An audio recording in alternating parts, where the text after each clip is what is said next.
Hi, kiddos. Here we are, January 19th. It's really going by, isn't it? So January 19th, when I'm troubled by another person's behavior, a complicated situation, or a disappointing turn of events, Anon I reminds me that I don't have to take it personally. I'm not a victim of everything that happens unless I choose to see myself that way. Though things don't always go my way, I can accept what I cannot change and change what I can. Perhaps I can take a different view of my problems. If I accept them at face value without taking them personally, I may find that they are not problems at all, only things that have not gone as I would have liked. This change of attitude can help me free me to evaluate the situation realistically and move forward constructively. Boy, when I was reading that, my mind was racing. Did you guys get that? I'm going to read it again. It's really good, and it's exactly where I'm at. Oh God, is it crazy when you do these readings and they're like exactly where you're at in your life? Let's do this one again.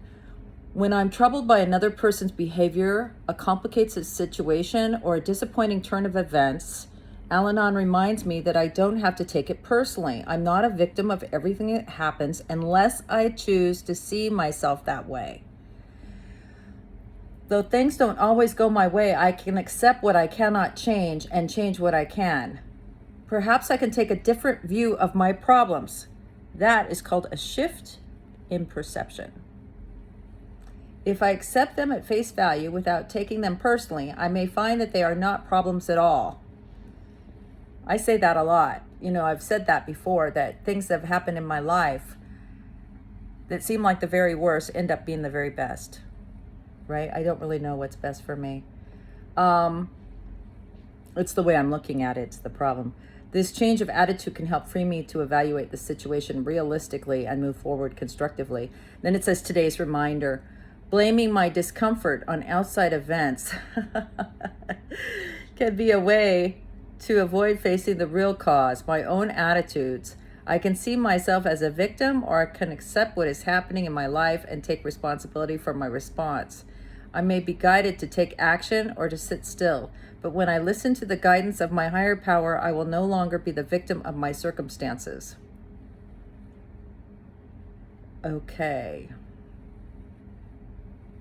Then there's I never read these little quotes, but this one looks good. This was by Henry Ward Beecher.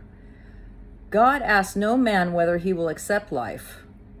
That is not the choice. You must take it. The only choice is how. That reminds me of that meme I posted yesterday on my Instagram account. It said, let go or be dragged, right? So I've kind of figured this out my last few years of recovery. More so like with the pandemic, I think. So this is what I've come to. I've known this for a long time. That's why when I first started doing this social media stuff, I called my blog Shift of Perception. And I use Shift of Perception all the time on my stuff. Because I've really found that that's what life is. I mean, I really didn't understand that before. That it's not really what happens to you, it's how you respond to it. And I saw that a lot in the pandemic. When the pandemic hit, let's use alcoholics and addicts for example. And this might have happened in your life. Some alcoholics and addicts decided that it was a great example or a great opportunity to start drinking and using.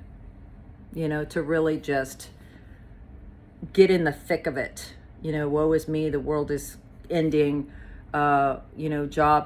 Places are shutting down. I'm not making enough for my rent, blah, blah, blah. And other alcoholics and addicts took it as, okay, what do? We're going to get on Zoom.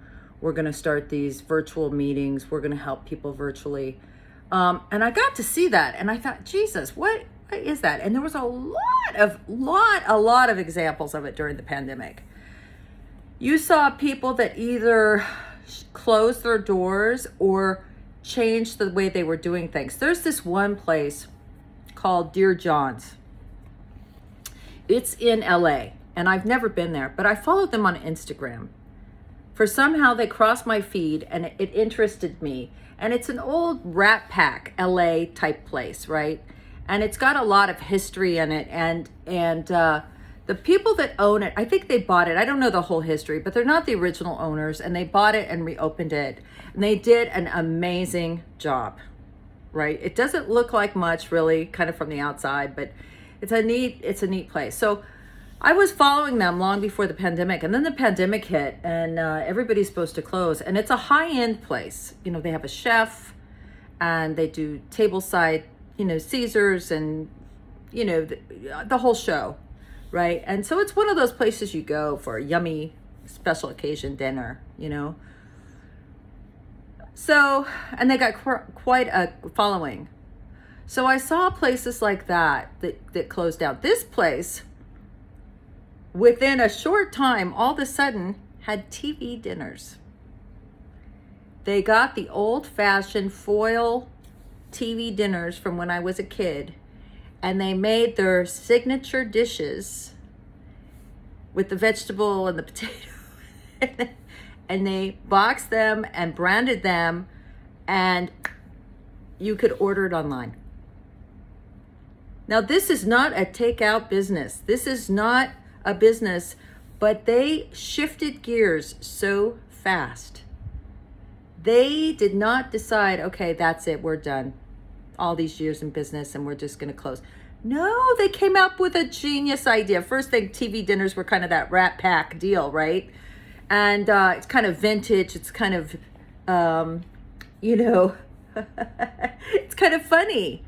And if you're a regular customer and you want that restaurant to survive, people were ordering these frozen, they were out all the time. And they did and then they did delivery. Then what they did was they took the inside is the ambiance, is all this artwork. It's all kind of a dark red, from what it seems like the pictures, that red with the black naga hide booths, from the, I don't want to date myself, but from back Rat Pack time, I'll say Rat Pack. And they had this art. So what they did was when they opened up and let people serve outside, they had an artist come and paint the wall on the side of the building outside the exact same interior if you were sitting inside. Like the art, there's pictures, and it's all painted on the side, and then they put the tables and the thing over the top and little candle lights.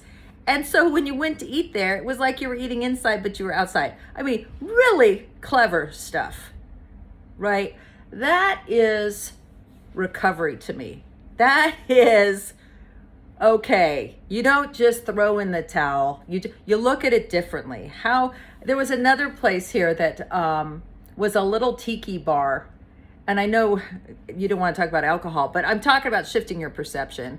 And this little tiki bar here in Palm Springs is old, that whole Rat Pack thing too, right? So it's got this vintage old tiki bar, like 6 people can fit in it. It's just this little place. It's super expensive, and people just jam themselves in there just to get one of these tiki drinks, some kind of custom drink that they got to smash and grind, and takes 4 hours to make a drink kind of thing. And it's real dark in there, and it's all tiki torches, and it's all for the show. It's an event. So places like that closed. Like, they're not going to survive, right? Well, this place made their little drinks and made special containers, these little tiki heads or something. It's a great bootlegger. And I think they called it bootlegger. And they made their signature drinks in these little tiki head cans or bottles or something, and they put them in little packs of 4. And they started selling them, and you could pick them up. You could go. They'd run them to your car, and you could pick them up, so that because you're at home and you're in the pandemic and you're out by your pool, but you can still be the schmoozy Palm Springs people you are, having these tiki lounge drinks by the pool. Well, those kind of things, because people were bored, really took off. Those kind of ideas are like a shift in perception. And when I was looking at Instagram, I was seeing what people were doing. People were either going to the dark side or they were going to the infinite possibility side, right? And I decided in my own recovery, I would go to the light. I was not going to go to the dark. And so I personally, my club room is a strong club room, right? I'm strong in recovery and I have to have people to help or I don't do well. So I immediately figured out Zoom and got the Zoom meeting going and then got people in charge of it so I didn't have to do anything, right? And I got that going and then I started a step group and I took a group of people through the steps. And I mean, I got really busy. Like, what can I do to help the world through this difficult time? And it was a growing period for me because I really got an opportunity to see, like, you don't always know what's going to happen. And you got to make the best of what's happening. Like, how are you going to react to it? How are you going to view things? You know, it's like a pair of glasses. The pair of glasses you have right now suck, right? When you're living with an alcoholic and addict and you've never heard of Al-Anon or Anon and you have no hope, you got bad glasses, right? You got the only glasses you got, which is the ones you're born with. But then you come to Al-Anon or Anon or Coda or ACOA and they give you a new pair of glasses and you put them on and it takes a while for the focus to get clear, right? To focus in. But pretty soon you see things in a different light. I think that's what they refer to when they talk about the psychic change you get from doing the steps. Right now, I'm taking a group. See, I wouldn't even be taking this group through the Al-Anon steps if it wasn't for the pandemic. I wouldn't have been doing anything. I probably would have just been doing the memes and thinking, oh, I wonder how I can reach more people. But really, you know, there was no fire under my ass. Well, the pandemic put fire under my ass, right? There are people dying in their own homes, locked in there, right? There are people being abused, but, you know, their abusers are, you know, we've got to do something, right? And so it's always that kind of pressure that causes change. You know, it's pressure in the coal that makes the diamond, right? It's the pressure.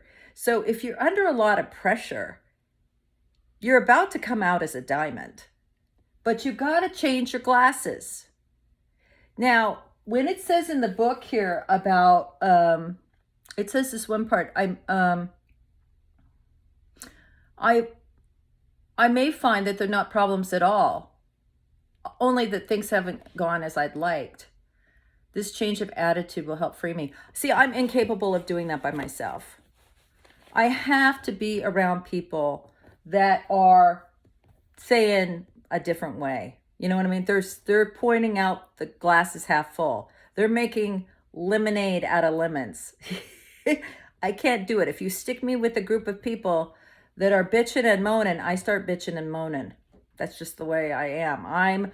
I'm very careful about who I'm around, what information I put in my head. I am very careful about that because I'm like a little sponge, right? So I put good stuff in there. I want to be around the winners. I want to be around people that are moving in the same direction. I want to be with the Rock and Wagners. Those are the people that own Dear John. I want to be with the Tiki Bar people. I want to be with those kind of people. We saw that over and over, didn't we? Didn't you see? I'd love to hear your examples. I'm sure you saw people that did the same thing. They took a terrible situation and turned it around and tried to make the world a better place. And, you know, I love that. I hang on to that. I mean, sometimes life is so hard. That's all I have, right? Is to keep looking for the good, keep looking for the light, you know, for the people that are also trying to add to the stream of life, right? Let's see how we can make lemonade today. Because it's not always coming up roses. It's not. I know it's not. I'm not here to tell you it is. I'm here to tell you that you can change your glasses one day at a time and see things a little differently, regardless of what's going on in your life. Okay? I love you all. That was a fun one. I hope I hear from you. I'd love to hear some examples of what you saw people do that was like revolutionary during the pandemic. You know, go those people. Go. I am all for that. You know what I mean? Have a great day.